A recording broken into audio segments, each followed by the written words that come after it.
Good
morning.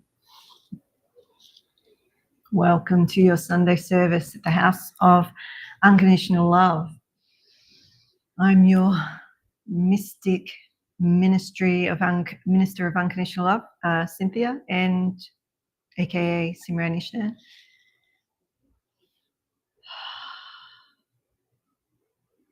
So welcome. I'm just looking out over the ocean. It's a beautiful day. How is it where you are? And don't forget that you can connect in the chat from wherever you are, and I'll be checking now and then. This morning, I am here. The lone minister, Kyosei, is not with us today, but he sends his regards. He is, I'm assuming, watching, so he may say g'day or give some comments. Let's start with the gong, one of the gongs, this one. So just taking a breath.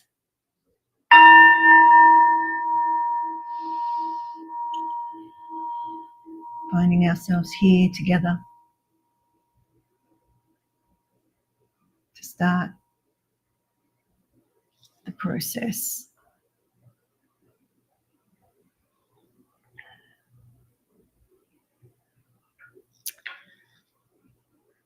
Okay. So just let me know if there's any interruption with the sound, and I can change it. I have my bells on today. So let me know if that interrupts. So I am going to get the chat up. So let me know if you're here, if you're walking with me today. And we continue to take a step. Each step leading us home. So this morning,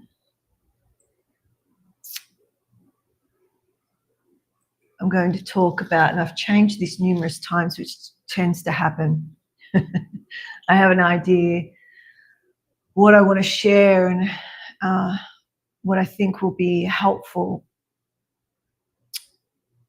Will give you sort of, I was going to say breadcrumbs, but let's make it colourful. Little Smarties, you know, chocolate coated, colourful morsels of magnificence.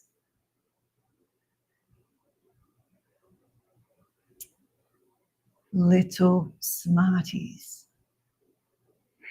of information where you can then go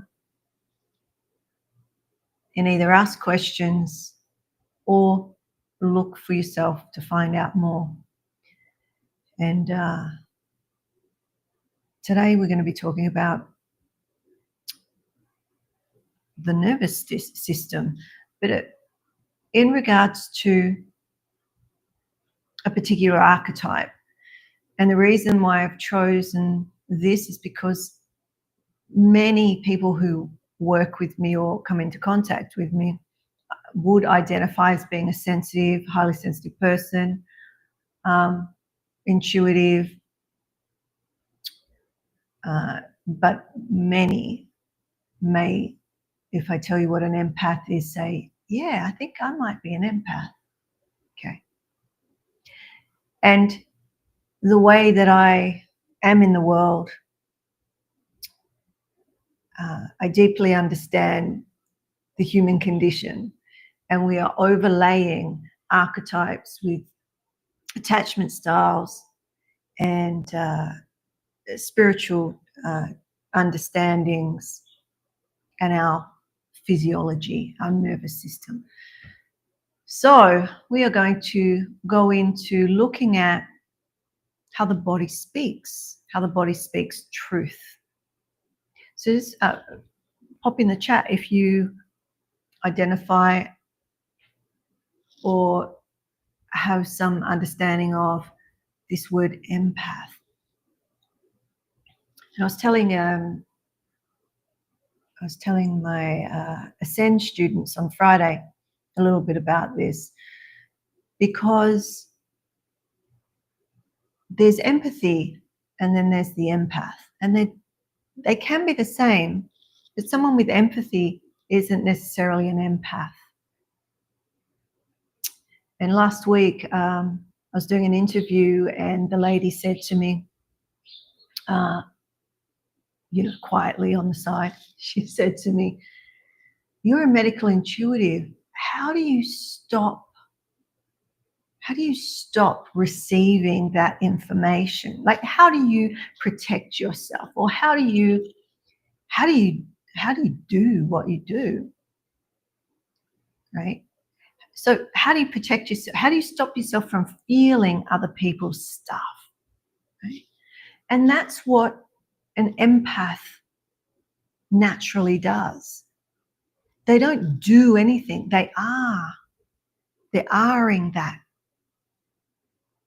So this is why it's important to have an understanding, and we'll go into some of the other archetypes and ways of knowing as we go along. But today, it's about those of you that are expanded and absorbing and merging and unifying with others without having a good understanding of how you are, how you work, right? And how your nervous system is responding or reacting. So the body speaks truth, yeah? Right. Often unannounced, your body will speak. So I'm not sure if you're there, say g'day. Sitting in the house by myself today. So I'm going rogue. All right. So your soul, there's moments when your soul, unannounced, begins to tremble beneath the weight of these invisible burdens. Right? So whatever those burdens are, we've talked about burdens. If you follow and you come regularly to the Sunday services, I've been talking about what burdens you, what weight are you carrying. I believe it was last week I talked about the weighted wings, So there's these invisible burdens where you may feel exhausted. And it's not merely because you're given too much, but because you've confused love with absorption, right? You're opening up. Okay, and there's nothing wrong with that. Don't get me wrong. We're going to talk about this because this is how I am and have been in the world my whole life. I've spent all these years working on embodiment. And so there's a lot of fears around this. If you are trying to expand and trying to, be all that you can be, and compassionate, empathetic, kind and love. But we've confused love with absorption. We've confused compassion with fusion, right? And empathy with quiet self-annihilation, the annihilation of the self. Now, in saying that, annihilation is, on the spiritual journey, an advanced, or the end game. But while you're here navigating, and if you're really struggling, right, how you navigate your physiology, you in this body, in this world, interacting with others. Now, if you live on a rock, as I do, they call it a volcano, right, in the middle of the Pacific, and you're a mystic, great. But if you're not, which most people aren't, then you need to interact with humans, okay, and all the things that go with society. Your nervous system, your ancient guardian of survival, has begun to cry out, right? You're opening up, you're being the love, the compassion, you're giving, and your nervous system's going off, right? Not as an enemy of your spiritual sensitivity, it's as a defender. It's protecting you. It's protecting you. This is why, I've taught intuitive studies and, Ascend and Cloud Odyssey and all the programs, right? This is why we went back into Cloud Odyssey and Ascend, because as people were going through Conscious Evolution, the Evolver program, and intuitive studies, and all the different ways of knowing, their nervous system would start to kick out. It's not the enemy. You just have to have a relationship with it. It's the defender. It'll kick out. It will give you a sensation because it's telling you something, all right? So you see, the body doesn't lie. When you experience pain that's not yours, and that's how I got into medical intuitive work, right? I would walk near somebody, talk with somebody, whether it's online or in person, and I would feel what's going on for them in my own body, right? It's not empathy, which is putting yourself in their shoes and trying to imagine what their experience might have been like. There's many of us that will see, feel, sense, know, taste, smell what their experience was like. That's an empath, or part of, okay?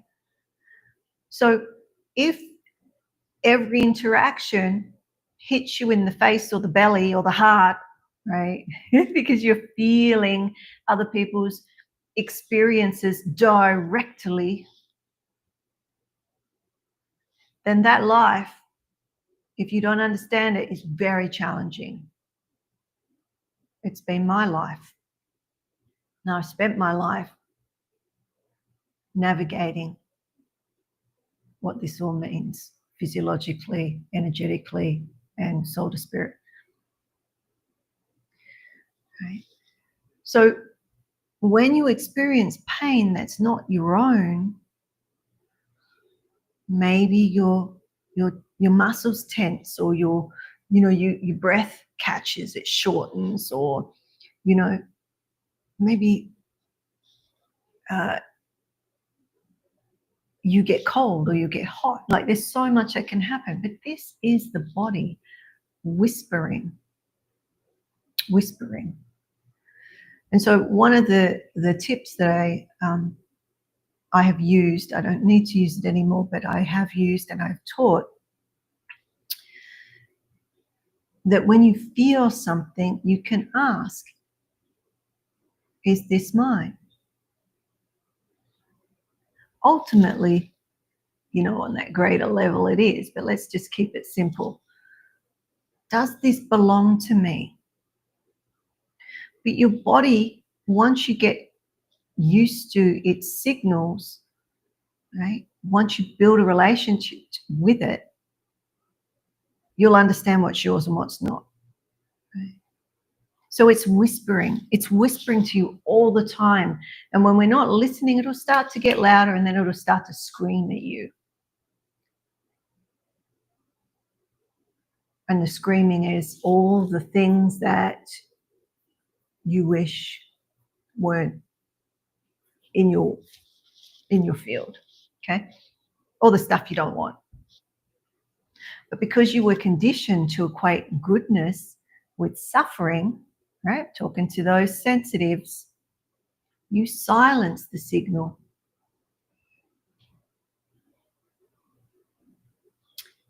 And when you silence the signal, it results in what we call a collapse. And those of you that are this way inclined will mix up the signal and call the collapse kindness. So a collapse can also be like fawn, fight, flight, freeze, fawn, feign death, all the Fs. All the Fs. So a collapse can be like kindness. You mix it up. You don't realize that it's a collapse. It's your nervous system sending out a signal. And the result is what we call burnout. But in truth, it's a spiritual dismemberment. So you're not burning out.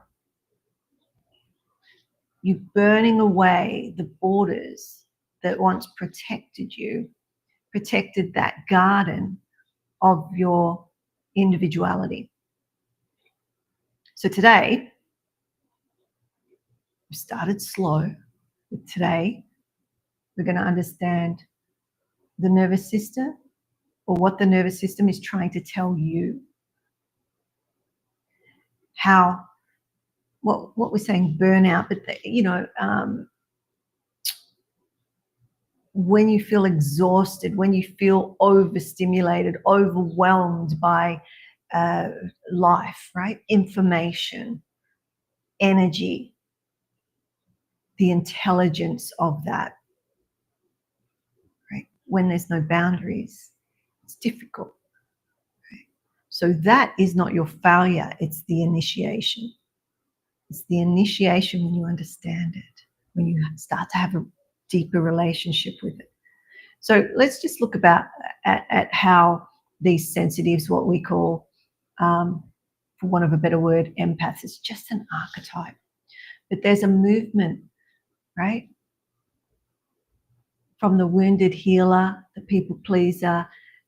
There's many names, many names. Right? Today I'm just calling it empath, because there seems to be a lot of people in the community that identify that way, right? But it's a sensitive. You feel stuff in your body. Or you did until you turned it off. So most empaths carry this childhood wound, right? So we talk going into attachment now, or adaptive strategies. The wound of emotional over-adaptation. Adapting to your environment. The earliest environment, so, early childhood, where you learn, these are your beliefs and conditioning patterns. I've said this for, 30-something years. Your beliefs and conditioning patterns. What you believe and how you were conditioned and encoded early in life. inform your habitual patterns unconsciously now. So you learned that safety depended on attunement. Attunement is that, in the early years, you're attuning to your primary caregiver and they are attuning to you, hopefully. A lot of that can be ruptured, and so there's no bonding. And depending on what that attachment and attunement, how that was, will depend how the encodement happens for later on the behavior to form, right? Because they're adaptive strategies. So you're reading the room, you're sensing shifts in people's moods, you're predicting storms before they break, right? There's this attunement to the world around you, hypersensitivity or hyperarousal, where you're orienting to danger, like you're looking, you're scanning, and it's often unconscious. You may not even be aware of it, but you can pick up that something's happened to somebody, they've turned up and they're all smiley and happy, but you know. That's what's kept you safe. That's why I was great in the Defence Force, in the Army, when we're outfield and we're doing observation skills. So they would plant these tiny little things in the bush and you had to stand there and just look and find them. And I was 100% every time. Right? Where was I trained? Exactly what I said.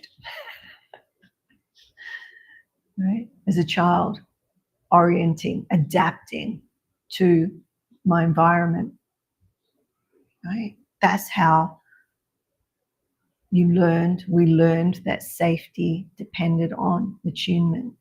Okay, so we're tuning in, and the child became the antenna for the family's unconsciousness. Right? The child became the antenna. So maybe you were the antenna in the family. And that antenna never stopped scanning.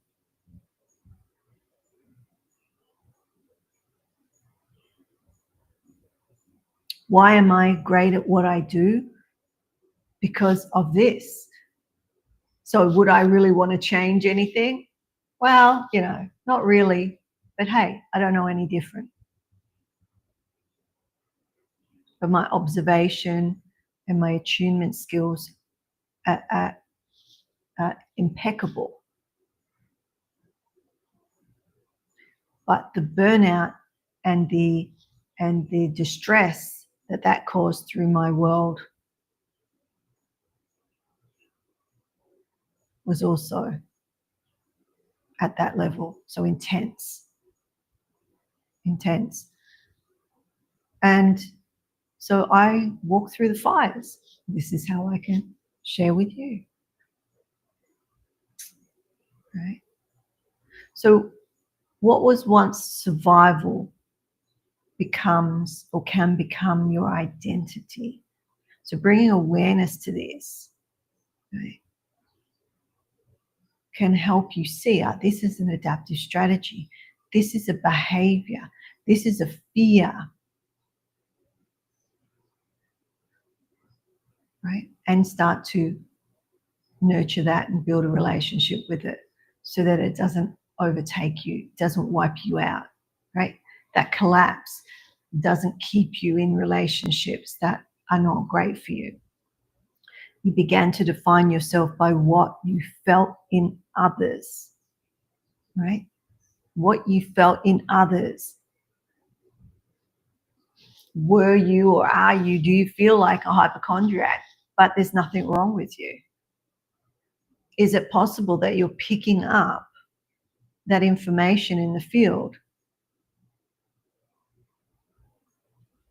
Traveling for me is where I really saw it, because I would, you have to sit next to people at restaurants or on planes, trains, automobiles, whatever, right? And I would be fine, fight and fit. And then I would sit next to somebody and I felt like death. And I started to monitor it because I, social scientist, I do research. And I found that those people had certain things going on, medical issues, right? That's how I worked out I was a medical intuitive. I didn't train. I just was. I'd sit near people and I'd be like, oh, what is that? Yeah. So I just start asking and just start conversations with people. And if you've ever worked with me, especially in the programs, I would say it out loud because I was modeling the behavior. If I was speaking to you, I'd say, oh, I've got a pain in my knee. Like it just came up talking to you, I've got a pain in my knee. I wouldn't say that to them. I'd just say, oh, I've just got a pain in my knee. And they'd say, oh, yeah, I just injured my knee. Or, these sorts of things. They're very simple. Right? When you're starting out, you're just noticing, you're aware. Right?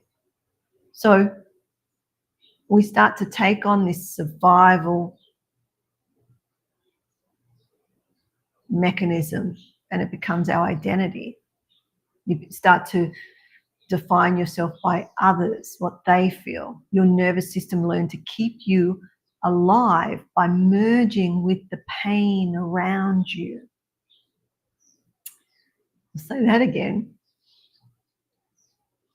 Your nervous system learned to keep you alive by merging with the pain around you. How many of you can relate to that? And it won't be all of you, but you may be with somebody who's like this or have children.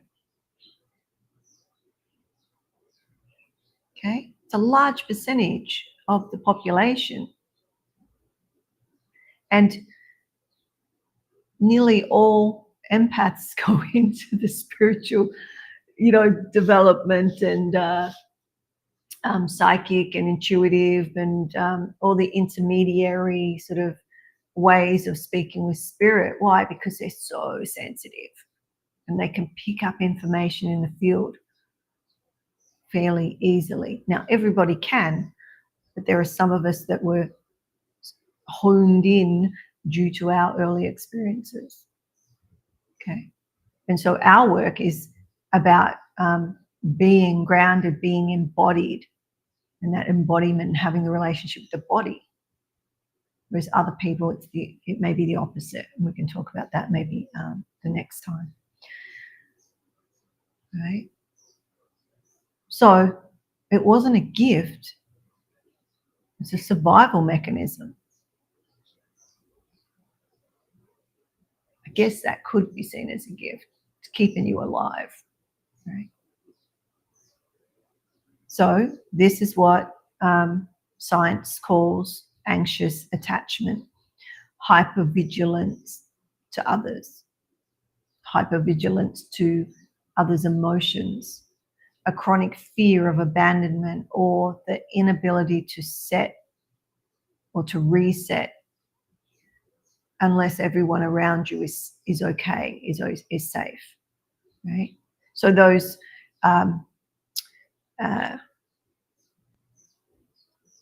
an extreme of this is the person, I was going to say mother, but it doesn't necessarily have to be a woman, but the person who fusses, it's like, oh, do you need a drink? Do you want something to eat? Do you know, blah, blah, blah, blah. And it's just like, sit down. I'm okay, right? And the energetics can come into that. The elements, the rhythms can come into that too. Earth element or rhythm, when it's misaligned, is very much over compassionate and like that, and will give and give and give until there's nothing left, right? And when they're aligned, their compassion is from the center. So it's a similar thing, and that would be an interesting research to look at the percentage of empaths and their elements you know, or carers or people who are in those caring roles of like service, nursing, teaching, healers and whatnot. Empaths are the wounded healer until they're not. Okay? And to do your healing work or caring work, you've got to look after yourself.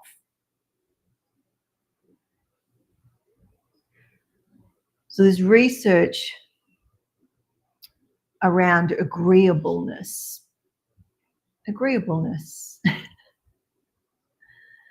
And there's high agreeableness and empathy literally have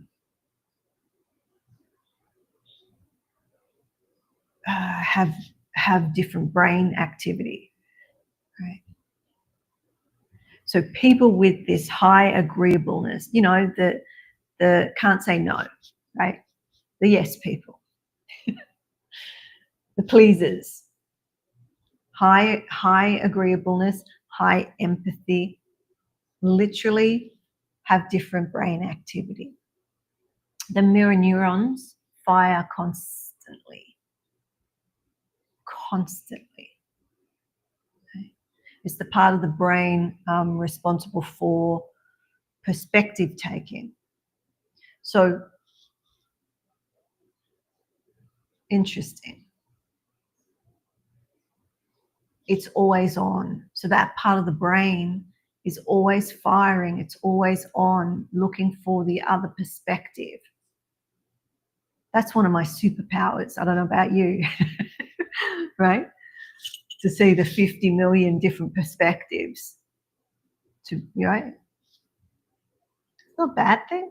Just be aware, right? Because we're wired. Oh, hello.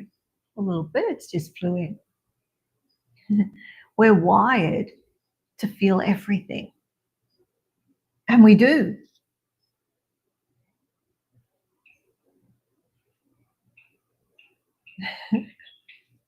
Go on now. We're wired to feel everything we do. I'll tell you something that you may not know. That wiring was designed for short bursts of connection, not the constant absorption. Right? So it's like, you know, all of the behavioral protective behaviors are great, but long term we sort of get stuck. We get stuck in those habitual patterns. Right? Now, energetically, for those of you interested, triple warmer. So the yang arm of the energetic nervous system is directly governs our habits, how we form habits, right? But that's also the part that is on strong to keep you safe. So there's all these energetic sides of the nervous system as well. So you can understand it physiologically, we can understand it energetically. I just see them together, both of them. So constant absorption. We're constantly absorbing. You know? I was saying last week that it's like we're these porous pots. You know, you put pot plant holder. We're porous. You know, there's no boundary. So think about when you carry the world, the whole world, your nervous system begins to collapse. We begin to collapse. Now there's physical collapsing, but there's what we are calling, like I said before, that nervous system collapse. It's part of like a burnout. You're exhausted. You just don't know if you've got anything left, because it was never designed to hold collective suffering without boundaries. It was never designed for that.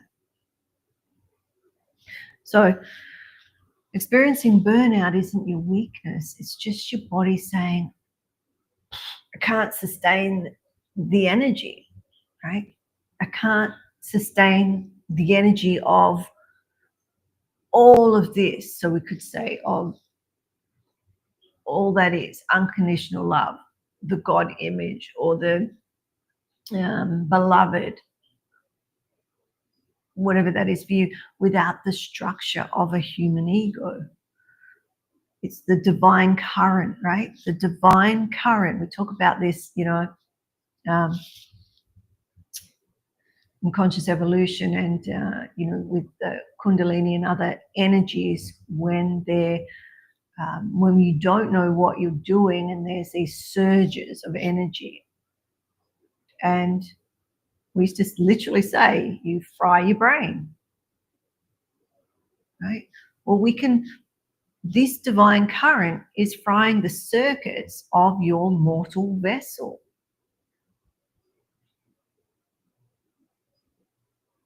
Okay? So let's look at the collapse. Because it doesn't mean, oh, you're doomed.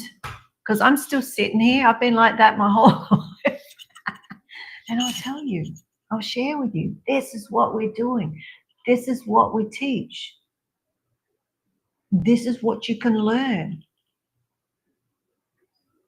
And today we're going to do a little bit of it. So this burnout or this collapse really is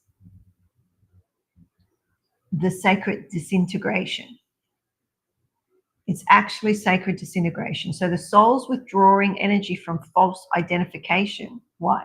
So you can finally begin to live as an individual rather than as a collective echo, right? For those of you that identify as that or with that, being porous. Is this mine? Is this your, like all the information that we get absolutely bombarded 24/7, okay? How do you navigate that? This is part of it. It's nothing to be scared of. It's just knowledge. It's knowing. It's building relationship with those parts of yourself, right?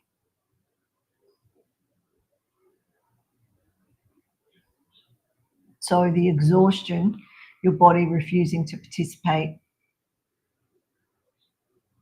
It doesn't want to participate in the lie that love equals self-erasure, diminishment.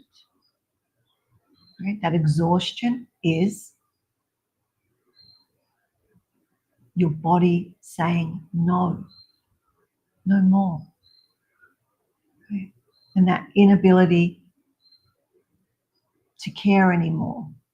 It's like, how many of you have just gone, yeah, I can't do this. I can't do this type of work, whether you're like whatever healing. I was a social worker for 30 years, 20 something years on the coal face. What I saw was like going into the trenches every day. Broken people, all ages, like physically broken, like injured, bleeding, like trauma, right? Horrific things. And I didn't have a way. I didn't know. I would sit with people, and they'd just been through horrific things. And I would sit with them and they'd be distraught, just, crushed on every level. And most of them were homeless as well, so they didn't even have anywhere to go. And I would sit with them and I would see them just gently and slowly build in energy. And they'd be smiling and they'd walk away. I would be sitting there feeling like I'd been hit by a truck. That's what I'm talking about.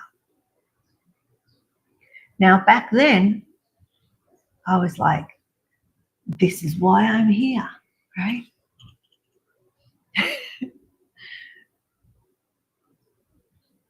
I'm a healer. People, I'm here to heal, whether it's through a professional organization or like as a social worker or a psychologist or, whatever role I was in, or whether it's as a mystic or a intuitive or whatever role, okay? But back then, I didn't know how to not absorb other people's stuff. Now, thankfully, it moved through me fairly well. Many of you, it may not, right? How energy moves through, how you metabolize is what I'm saying. How you metabolize, right? So you want to give up. Your system's shutting down, right? Your system shutting down absorption so transformation can begin. You just don't want to do it anymore. The amount of times that I retired, I even ran away to Africa. Oh my God. I got down to one day of work and I was like, no, I just need to not be around people. I went to Africa. Came back, went back straight into the same job, different organization, same job, right? I was good at it. I was good at it because of what I'm sharing with you, because I knew without them even saying anything what was going on. Okay? So I thought, well, I'm good at it. This must be what I'm supposed to do. No, you can be good at many things. I'm good at cooking. Don't like to, don't want to be a chef. And every day I cook very simple meals because that's not what I'm into. I'd rather spend time doing other stuff, right? Just because you're good at something doesn't mean that's your destiny. So all of this is alchemy. It's not pathology, it's alchemy, right? You with me? Who's listening? Is anyone there? Hello, hello, hello. Can you feel me? Right? It's alchemy. And there's a lot of talk about the blackening or the putrefaction. And I've had my relationship with the Black Madonna for many years, all over the world. Everywhere I went, there she was. I turned around, there she was, right? It's like calling, right? The blackening, putrefaction. The old form must break down completely. So it's like the death rebirth. So there's a breakdown before the new can be born. And that can look different for different people. And there's different stages. There's what I call the death alchemy. That's part of that. But there are these stages along the way. And for, an empath who's collapsed or feels like they're collapsing emotionally, right? They're exhausted. They're overwhelmed. They can't do it anymore. But there's this pull. They have to help. They have to make sure people are okay.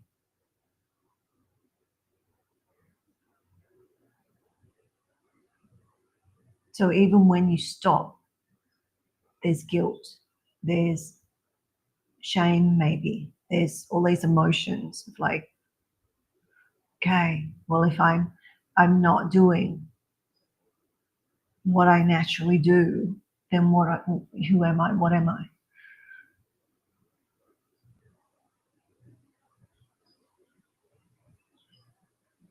So all of this is the chaos of the rebirth. It's the raw chaos of the rebirth. And you may have many. I've had so many rebirths, I can't tell you. It's like the breakdown builder, breakdown builder, breakdown builder. You're being stripped. You're being stripped. There's some core things that you, as those intuitives, those sensitives more than intuitive, because you can be intuitive without being an empath, right? That empathy equals love. This is being broken down. It's not true. Empathy without boundaries is fusion, right? And fusion destroys both people. Now, as I said, when you're further along in your journey and you understand your nervous system intimately, right? So I fuse with people all the time. That's what my job is, my role is. I feel what they're feeling, but I have these boundaries. So that's what I said at the beginning. This woman was saying, well, how can you turn it off? Easy. I turn it off. I just have a boundary. Right? If you work with spirit, you have boundaries. You be the director of your life on every level. I am the director. I am in directorship of my life. When information comes in, no, I don't need to know that. Set your boundaries, but on a more everyday life, right? You're working out what these boundaries are, right? The second one is boundaries are cruelty. Because we want to feel differently, but when we put a boundary in, it's like, oh, it hurts. Okay? It's not true. Boundaries aren't cruelty. Boundaries are what make real love possible. Without boundaries, there's no I to meet you or to meet a you. Okay? If I'm just merging into the other person, which I do, and I have boundaries. I can or I can't. I don't have to. I can choose. Many of you don't know how to not merge into another or not do it on command. It takes practice. You've got to understand what's happening. Right? You're not powerful. It is your system.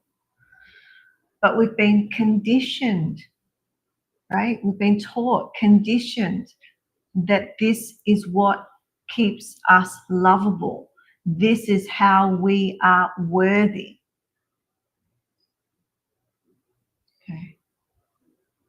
The next one is that healing others will save you from your own darkness, or something like that. It's like, I'm here to heal people. I'm here to help people. I'm here to love others. Yeah. And it's not to save you from your own darkness. That's like giving to get. It's like giving to get. I'm going to do this so that you do that. It's a little manipulative, really. Right? You can't redeem others by becoming them. So, the nervous system becomes your prophet, right? It's saying, basically, your nervous system. So that's why we go, what are you sensing? What's the sensation in your body?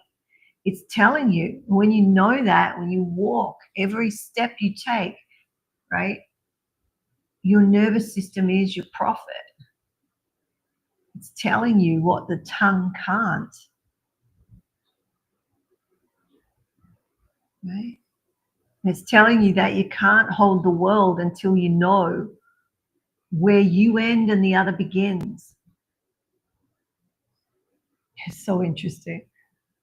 So I've spent so many years looking at that, so curious about, when I eat that vegetable, when does it become me? And then when does it not become me? Like, when is that merger, that absorption, that, right? This is, this is just my brain, my mind.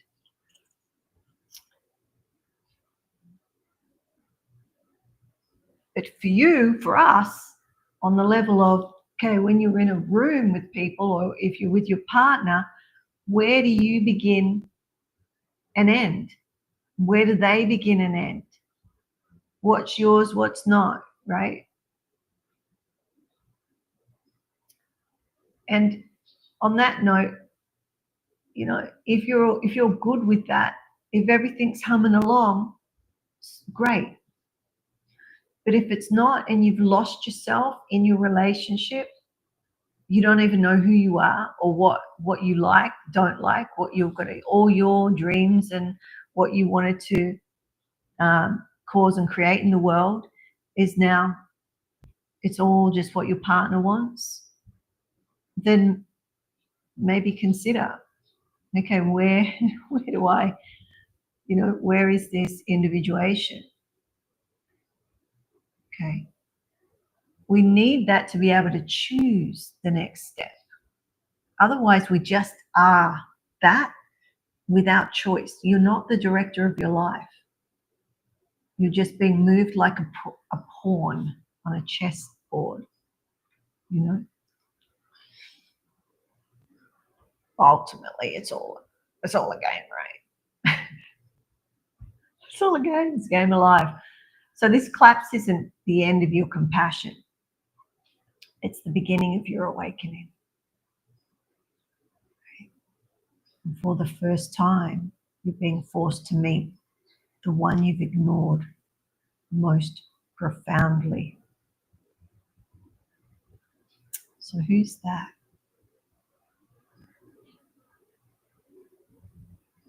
Your own self. Your own self.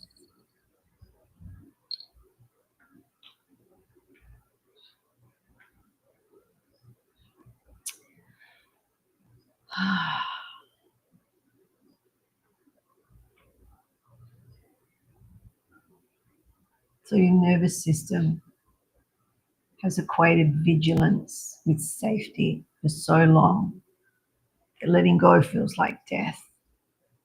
It's not as easy. And if you think you could just think this differently, you're incorrect. I wish it was that easy. For some of you, it's,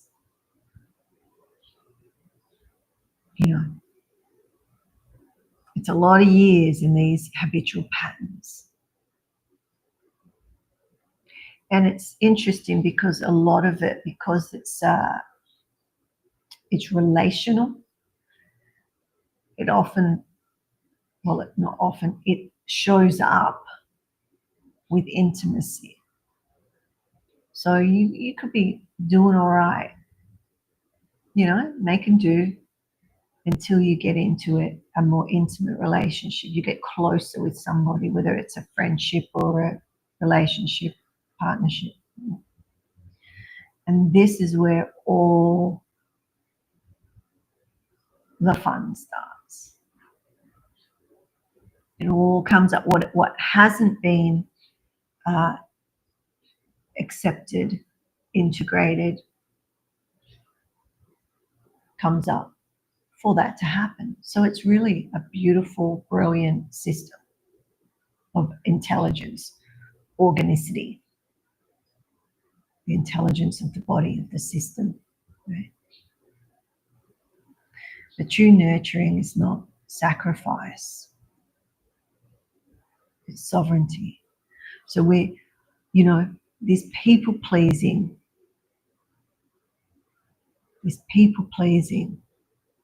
this wanting to help others. Yes, we help others, but it's like, I was listening to something the other day, and it was like a woman, and if you're visual, I apologize. Look away now, right? In your mind's eye, look away. It was this woman, and she came across this place that had all these starving dogs. And it's not a true story. So just to lead with that, it's not a true story. It's a story.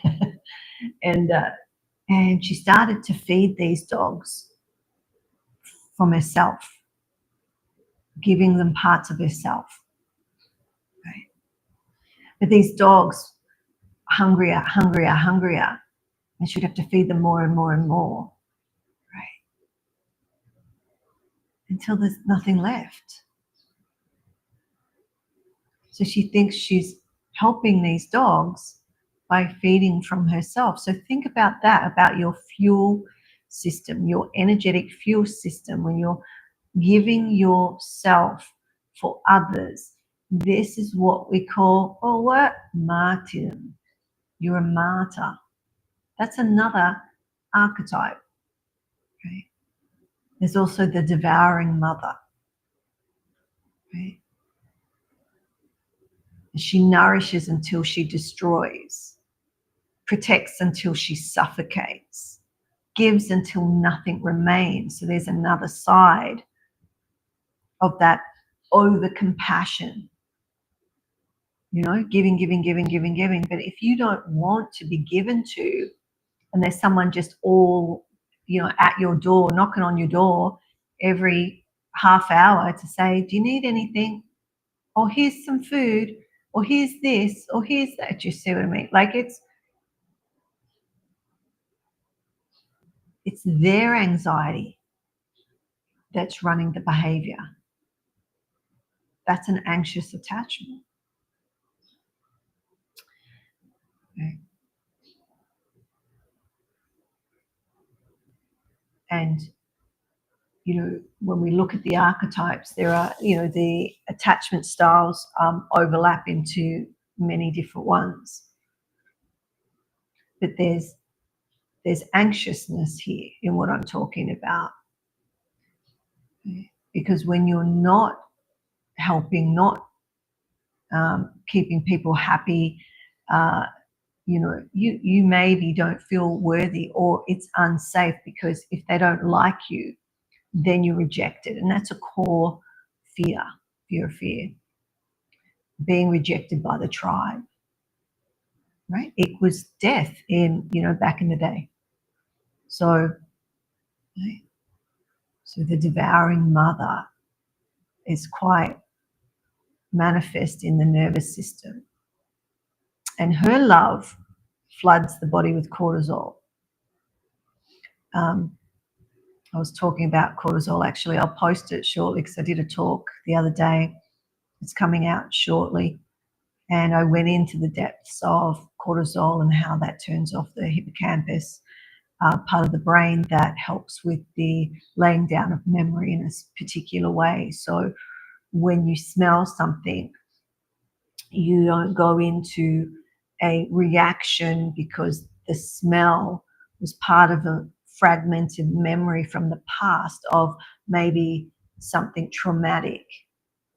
The body remembers. But because there's a peak in cortisol, it turns off that part of the brain that puts the story together, puts you, the autobiographical part of the story, in to the memory. So it's well formed. So when you smell, you go, oh, that's a memory of when this happened. Oh, yeah. Oh, that was not good. Or that was great. You don't have that. Right? So her vigilance also keeps you awake at night. She's whispering, if I stop helping, they'll fall apart. if I rest, if I stop, I'll be selfish. So just notice if any of these things, not as a judgment, as just as a awareness, so that you can start to look at, okay, well, what can I do to be and to understand, to know myself, those parts of myself, right? So you can continue to absorb the pain, and by doing that, it's like your worth depends on it. This is why it's the wounded healer archetype. It's the people pleaser archetype, or what we would call defensive or protective behavior, protective mechanism, protective behavior. Okay? The good girl, the good boy. Beneath this compassion hides something unconscious. It's a godlike fantasy that others can't survive without you. Or who else is going to do it? What will happen to them if I don't help them? Or if I can see the glimmer of light in their eyes, can I walk away? It's not arrogance, it's trauma disguised as love. It's trauma disguised as love. So your nervous system's equated that vigilance, right? That hypervigilance, or that observing, orienting for danger, with safety. And it's done it for so long that letting go feels like death. It literally does. And this is why it's difficult.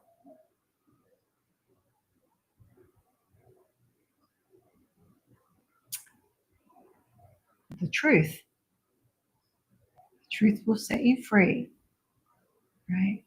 And true nurturing is not sacrifice, it's sovereignty. True nurturing is, it's not sacrifice. That's a different archetype, right? Healthy mum knows that growth requires that separation, right? And if you know, I mean, it broke my heart when my eldest daughter went off to university. It was tough. So I spent the year, it was about a year, creating with my hands, carving a little bracelet thing from stones that I made out of clay and fired them in the bush. You know, it was all this ritual. Why? Because this is the, you know, she needed to go and have, you know, and that individuation at that level had to happen, right? But there's also the emptiness thing. Even though I had another daughter, but you know, all these rituals and stages of development, rites of passage. Okay, rite of passage for me as a mother, rite of passage for her leaving the nest. Okay. You know, across the other side of the country. So it wasn't like you could just go and visit. I stitched into a blanket, right? Hand stitched into a blanket. I painted on it. I created this massive artwork on this blanket that she still has today, 25 years later, something like that, you know, 20 years later, 22 years later. And at the university, it became the mama hug blanket, right? It became a whole ritual in itself for all the other kids that were away from their families. And when they were struggling, they would put that blanket around them. And it literally had me sewn into it, like this, with all the different symbols and whatnot on it. And that was used. And now my grandchildren use that blanket, right? But yes, it was for her, but it was me moving through my separation anxiety, I guess. Right? knowing that this is what happens. And yes, there was anxiety there or fear, okay? But what we do, how we react or respond. And so working on my own anxious or fear around this child who was a young adult, 18, going off the other side of the country by herself, right? But if my fear outweighed that, then that would hold her back. That would stunt her psychological growth, her emotional growth. So the healthy mum knows that growth requires separation, and she allows life to exist outside of herself. And when you stop taking responsibility for everyone's emotions, you're not abandoning love, you're giving it some space to breathe.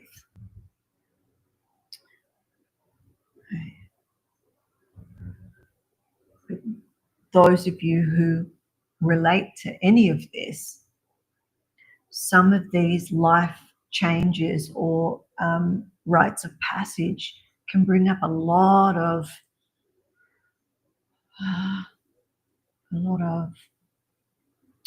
fears, a lot of trauma, a lot of repressed emotions.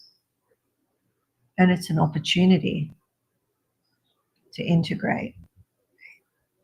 So integration begins the moment you realize you can't save others by becoming them. Now, in saying that, that's how we do healing at a distance, but not from that space, okay? Not from needing that person to heal, okay? It's one of the first things you would learn if you are learning any healing modality or, pranic healing, energy work, those sorts of things. If you've got so much invested in that person healing, it won't do anything. There's too much fear, right? You have to be that empty vessel.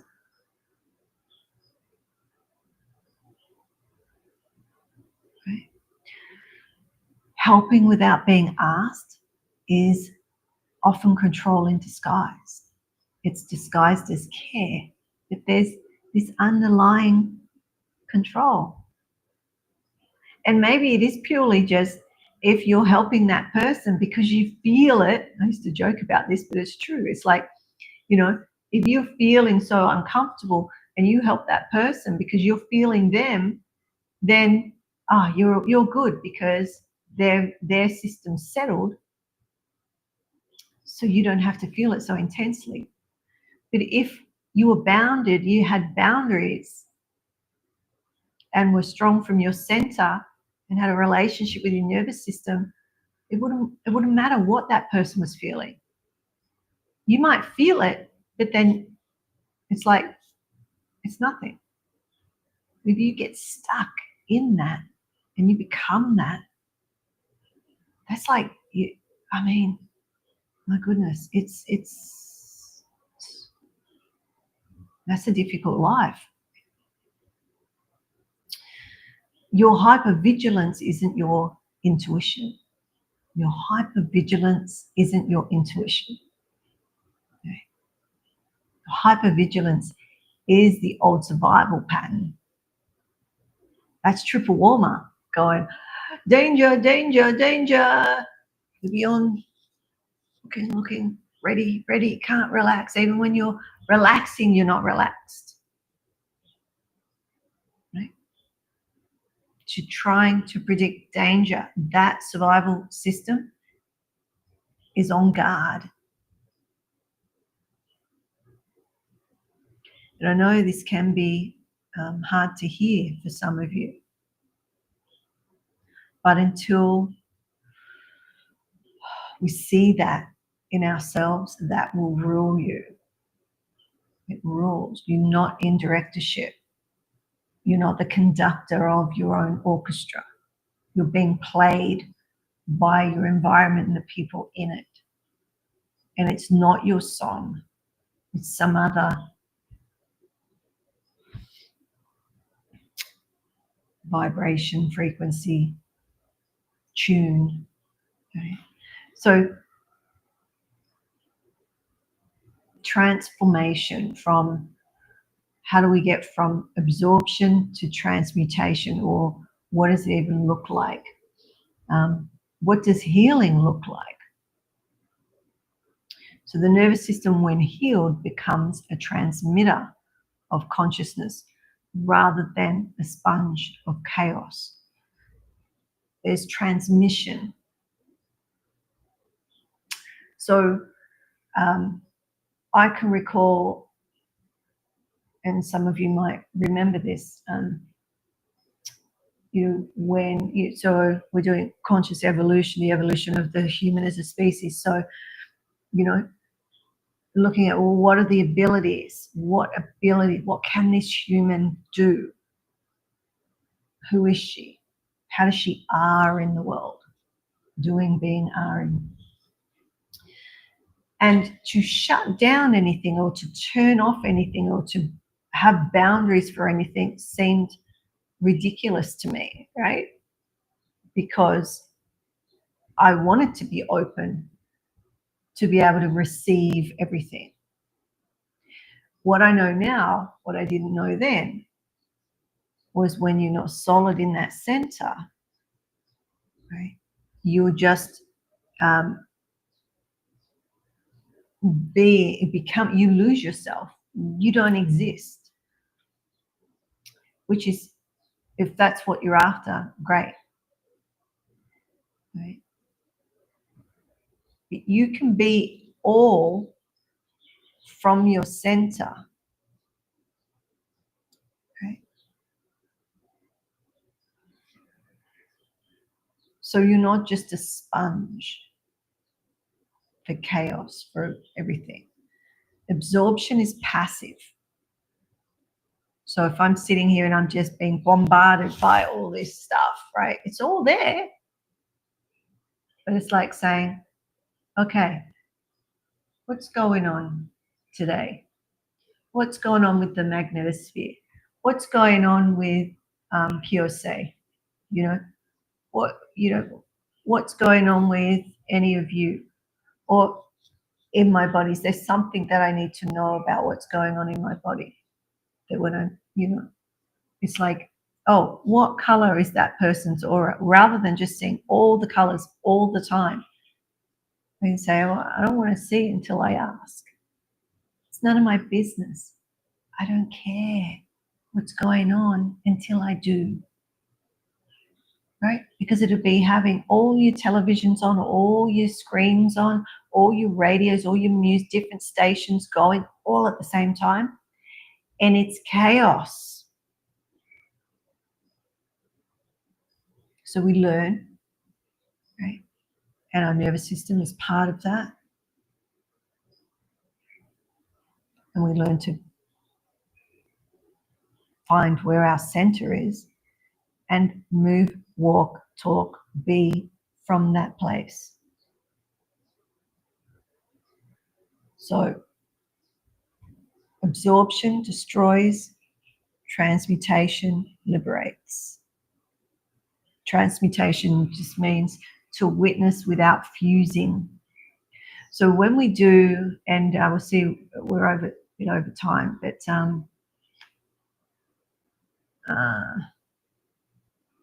every Sunday, and if you are in some of the programs, we go through how to have a relationship. You all have relationships with fear. How you have a healthy relationship with fear, not a toxic one. Okay. And it's similar. We're witnessing it without being it. So we can just notice it in our body, right? To love without merging. So you're loving your partner or your children without becoming them. Empaths they're ephemeral. They have this ephemeral energy. Not all, but a lot of you. which means it's difficult for you to stay present with yourself, right? So we're learning to listen without disappearing. You know, when someone's talking to you and it's like you just disappear. How do you stay embodied? This is the essence of individuation, or the realization that love does not require the dissolution of the self. It's about its illumination, not the dissolution or the dissolving away of who you are. So we're going to learn what mystics call detachment, not indifference. That's the sacred distance. Right? It's the sacred distance. You allow others to carry their suffering as you carry yours. And in doing so, you awaken deeper compassion. Right? It's deeper compassion, not born from sympathy, but from wisdom. That's why, you know, I was saying before, you know, I had thought I had built this directorship of my abilities, but they were bombarding me when I didn't want. So if somebody came into my office, you know, I worked when I was a social worker, and you know, they would, I was a supervisor as well, and so there were always people coming in asking or telling me what's going on in their cases and whatnot, and they would sit, and I would be distracted by their colors, right? I'd be distracted by their aura.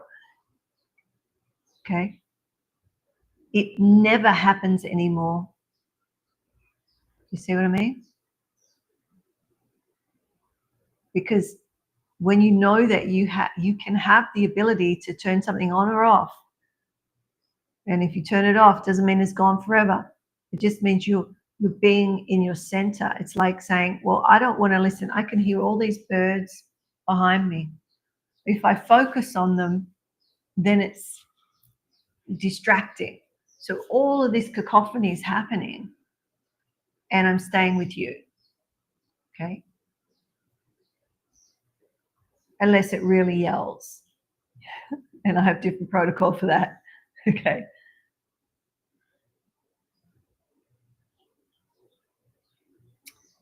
So, you know, it's not about going around and trying to save the world, which is what I did for most of my life. I remember my supervisor used to write that in my journal, because we'd have to journal, reflexive practice, right? That's what I get some of my students to do. It's like you're reflecting, you're tracking, you're looking at, and it's not judging, it's looking at just very clear what happened,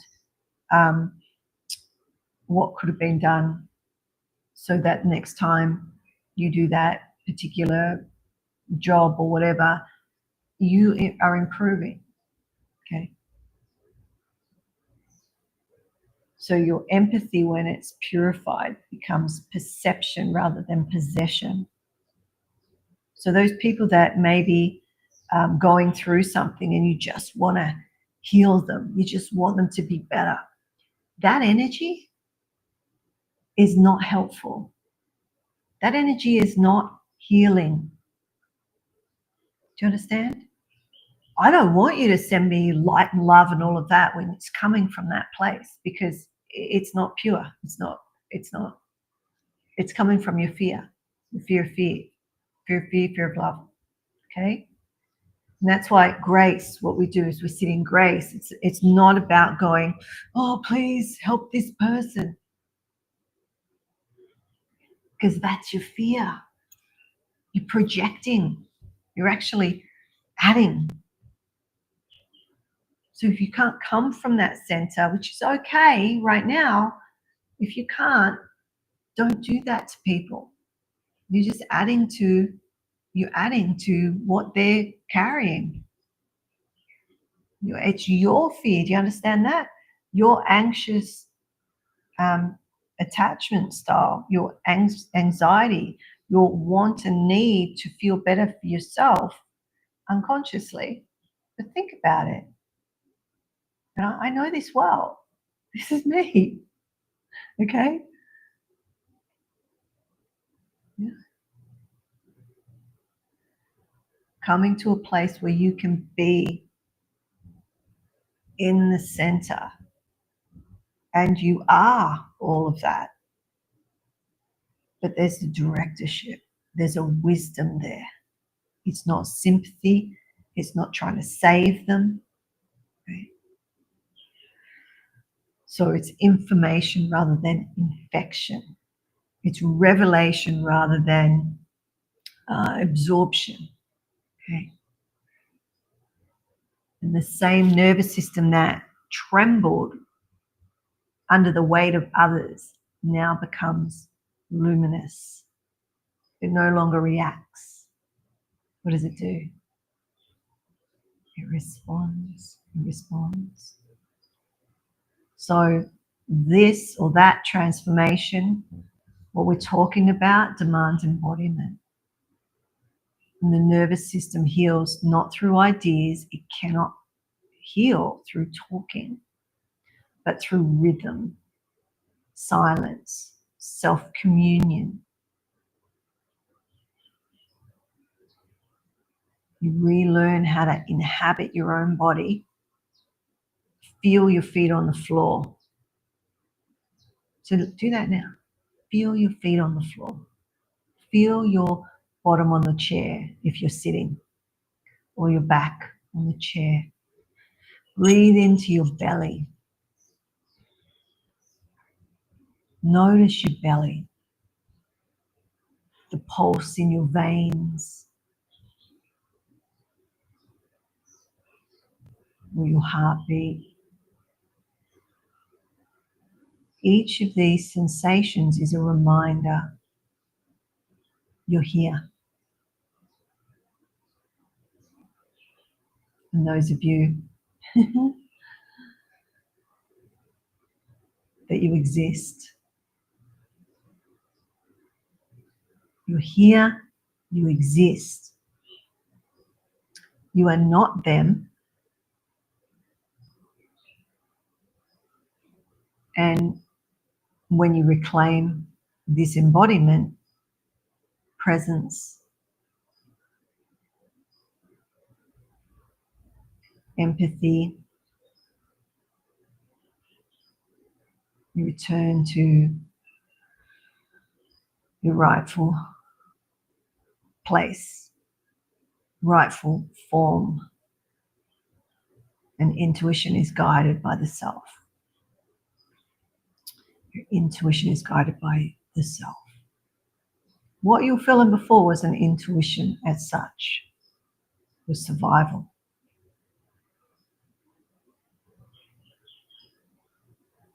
So then what once overwhelmed you becomes revelation. And the pain of others and what's going on around you is information, not an infection or a distraction. Okay, so how are we going? We're way over time.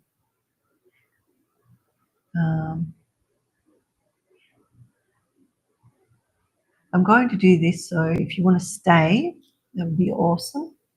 I'm on a roll this morning. I've got the whole time to myself.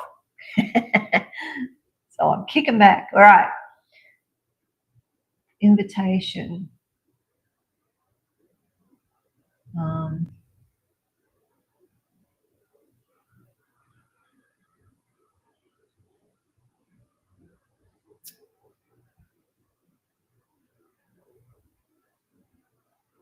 So the invitation is to stop trying to save everyone. Right? You're not the savior. In Eric's book, I'm not the Messiah. I'm not your Messiah. Okay. it touches on that. Salvation is not your duty. Your duty is awareness. Awareness is your duty. In the moment you allow others to have their pain, you allow yourself to have peace, or to find peace. And in that peace, paradoxically, your healing power multiplies. Like what you're able to do to see, feel, sense, know, taste, smell, touch, multiplies. Pardon me, because it now flows from the wholeness rather than the depletion. Does that make sense? So, we're going from the wounded healer to the whole, or the empath, the wounded healer empath, to the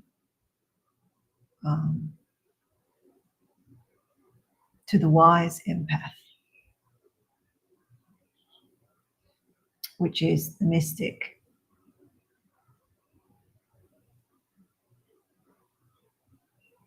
Okay. So when you begin to set boundaries, guilt will come up.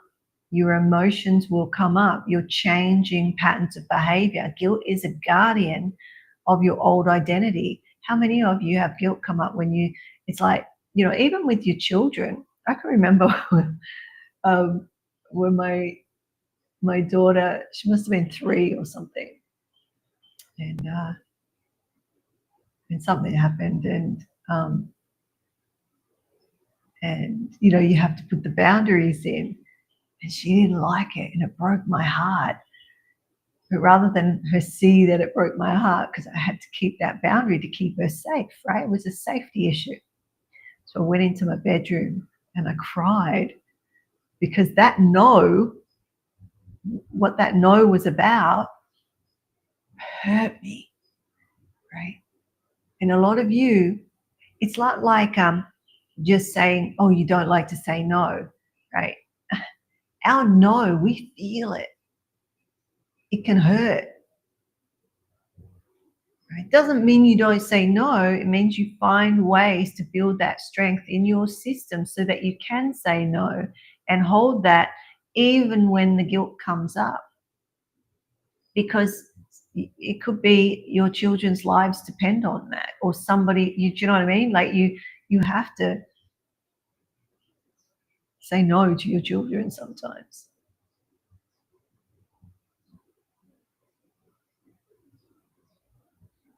Okay. Guilt is mechanical. So that guilt is your nervous system's alarm, that it's sounding whenever you break the old pattern of survival. So if you get some stuff coming up, you can go, oh yeah, I feel it. That means I'm shifting the pattern, the habitual pattern, right? Let it rise, observe it, breathe through it, or breathe with it, more likely. Right? Each breath is re-patterning. It rewires. And over time, your nervous system learns that peace does not mean abandonment. It means alignment. Right? Peace means alignment, not abandonment. And you'll know you're healing when you can be in a room with someone who's in a lot of pain and you're not absorbing it. Or you can say no, like I said, without the guilt. Or what about this one? You can receive care without immediately reciprocating. How many of you can take a compliment? Notice that. That's a simple way of noticing how you can receive. If someone says, oh, I like your dress, and you say, oh, it's just an old thing, blah, blah, blah, or you say, thank you.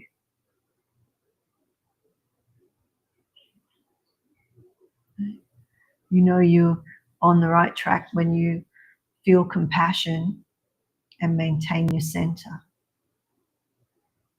You feel compassion and are able to maintain your center. Okay. And your empathy becomes a clear perception rather than emotional flooding. So you're not losing your gift.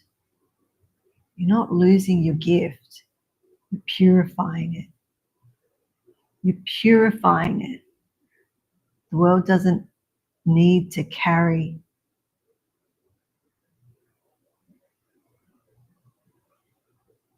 its pain. You do not need to carry the world's pain.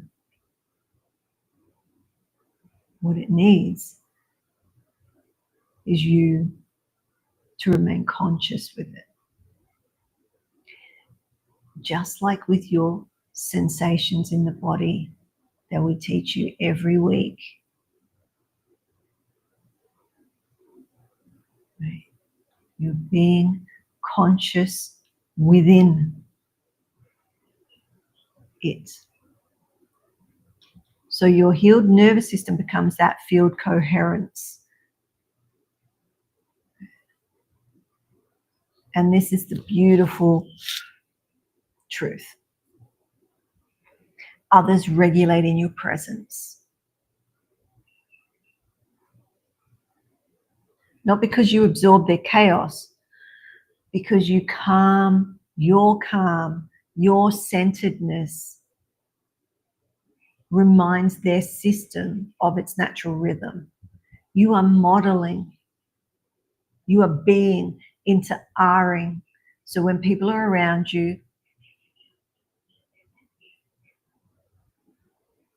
they regulate in your presence. They calm. And when we're calm, when we're in that state of mindfulness, that's where we heal. So you are healing just by being in presence with self. Okay. That's the true service of sensitivity. That's the true service. So,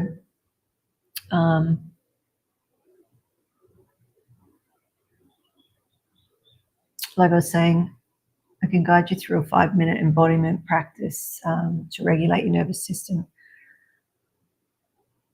so that you can become conscious of your fears without being consumed by them. It's just a little, I'll just go through it fairly quickly, but you can come back and have a look at it anytime.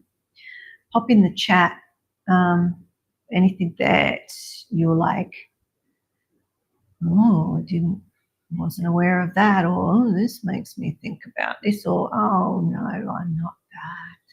Or do you know people that are? I mean, there's no shame in it. Right? It's how I can do what I do. But it's much more fun these days because I don't have to feel it all. And if I choose to, it's only for a moment and then it's gone. I mean, there are times when I do touch in, especially if somebody says, I don't know, right? If they can't place it, tap in. You might get a little sense of what's going on, and sometimes that can be physically painful and you move it through. It's just for like 30 seconds. That's it. You don't need to feel things for hours. But that may not be your role in the world, right? So what we're going into next, it will be like literally 5 minutes. It's not about getting rid of sensation. It's going to be about learning how to hold awareness with it. Holding awareness with it. Okay. Just going to have a sip of water. All right.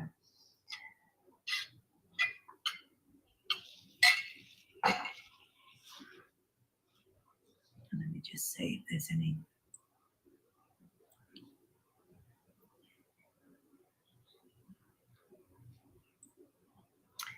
Anyone's talking to me. All right, so this is a short embodiment practice. Feeling fear, finding ground. Right. So you get yourself comfortable, seated, ready. You can either close your eyes or you could just have a gentle drishti or gentle gaze, maybe a one-pointedness on to the carpet, the floor, or the wall. But why not just close your eyes if it's safe?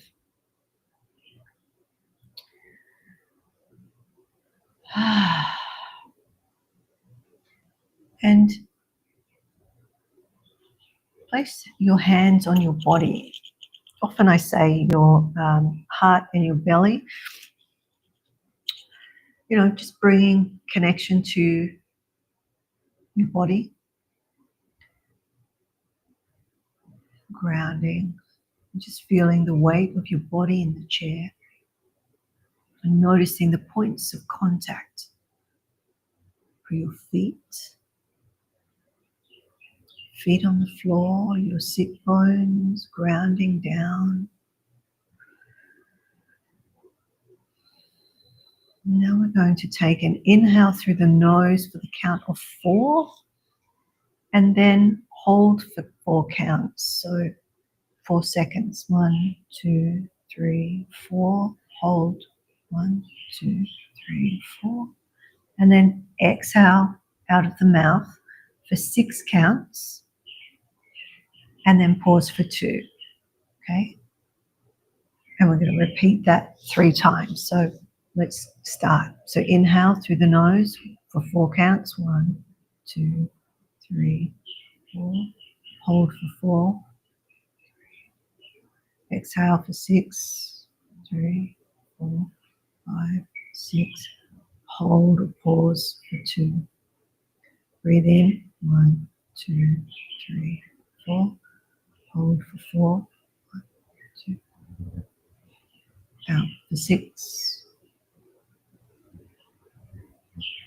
Pause for 2.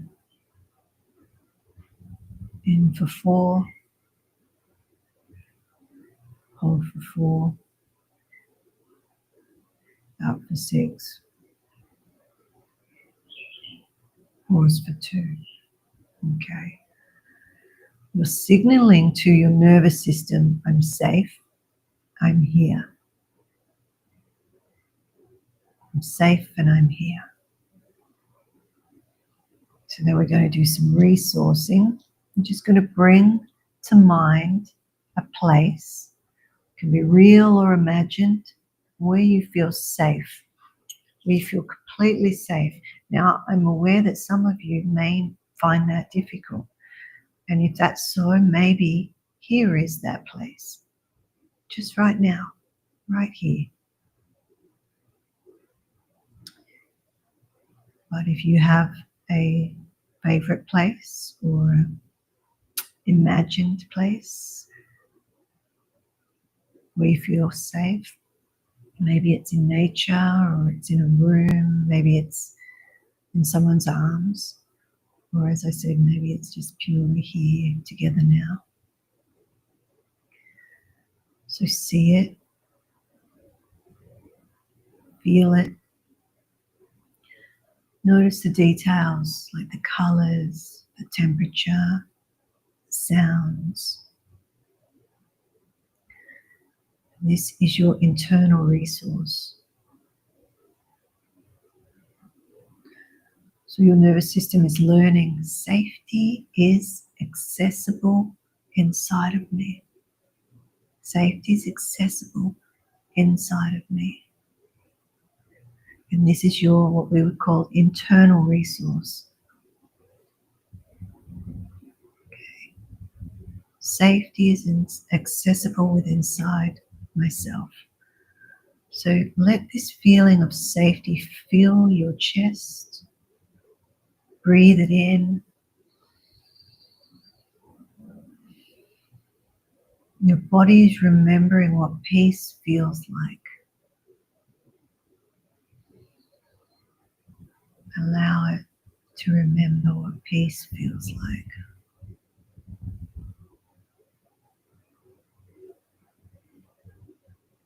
And now I'm going to move into the next piece, which is feeling the fear. Okay, so we've resourced with some safety, so you can go back to that whenever you need. Now we're going to gently bring your awareness to a fear you might be carrying. So maybe it's the fear of setting boundaries, or the fear of being selfish, or the fear of not being needed, or the fear of abandonment if you stop absorbing everyone's pain. So I don't want you to think about it. I want you to feel it. Feel where it lives in your body. So just noticing. So when you bring your awareness to a fear you've been carrying, just allow it. And you may not actually have a word, but you may be able to feel where that lives in your body. It could be your throat or your chest or your belly. It could be anywhere, your shoulders. So place a hand there if you can. So just bring into mind a fear that you carry. You're not going into it, you're just bringing it to mind and then going, where is the sensation? Then you're going to breathe into that place. Just breathing.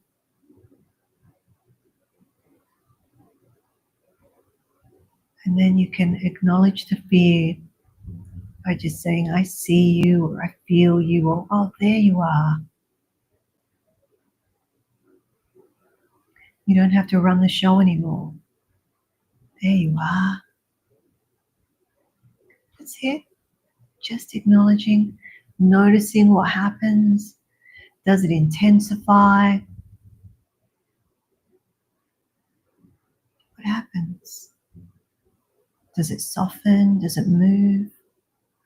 So just noticing where it is. Ah, there you are. There you are. Just observe. You're not trying to fix it. You're learning to be with it without being consumed by it. You're learning just to be with it. Ah, there it is. And you're just being with it, observing it, witnessing it. You're not consumed by it. And if ever it feels too intense, return to your safe place.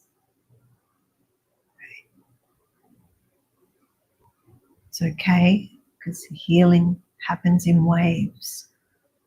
So if it gets intense, just go to that safe place that you touched into, or place your hands on your chest and your belly to bring that remembrance of the safe place.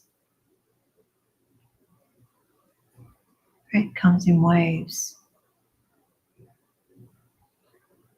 And when you feel safe again, you can drop back in. You can drop back in, just bringing the fear you carry back to mind, and notice where it is in the body. Just noticing. You can place a hand wherever you feel it and be with it. Spend a little time with it. Okay. And now we're going to move to our boundary setting, our integration, where we imagine a gentle boundary around your body. It could be like a light, a golden light. This boundary is permeable, but it's protective. It's like your aura. Your aura filtrates inwardly and outwardly. It's like it breathes. Right? It's permeable, but it's protective. And it allows love in and out. but it doesn't allow other people's pain to take up residence. You can flow in and out, this energy, information just flowing in and out. It's not taking up residence in your field.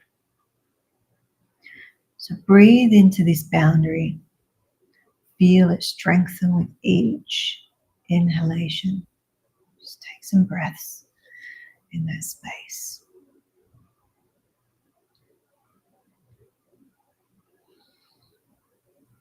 And you could silently say, or you could speak it out loud if you like. Anything like, I am allowed to feel without absorbing. So try that one. I am allowed to feel without absorbing. Or I'm allowed to rest. I'm allowed to rest. Or what about I'm allowed to love without losing myself? I'm allowed to love without losing myself.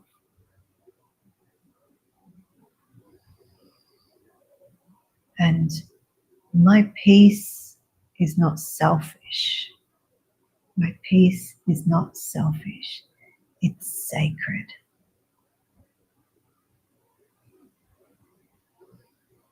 And now let's take 3 more deep breaths together. Feeling yourself gently, when you're ready, returning to the room that you're in, to the body that you're in, and to this moment that you're in. And maybe do give yourself a little wiggle, a little roll of the shoulders, stretch of the neck, whatever you need to do. When you're ready, you could open your eyes if they were closed and place both hands on your chest. And just acknowledge to yourself, maybe in a whisper,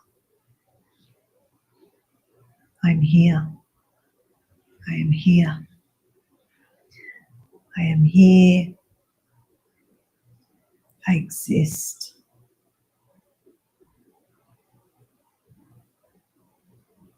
I exist.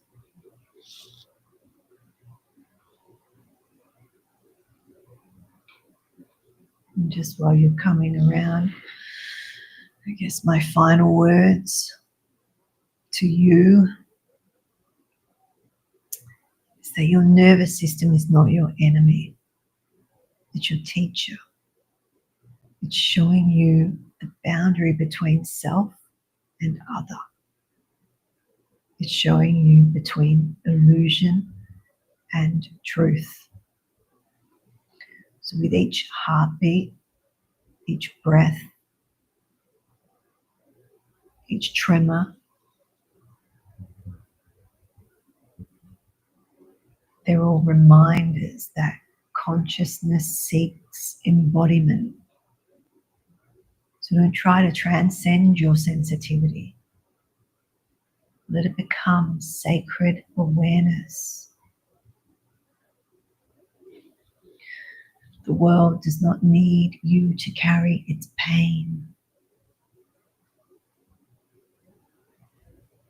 The world needs you to remain conscious within it. You're becoming. So may you walk forward with boundaried hearts and sovereign souls. And until we meet again, may the blessings be. Much love.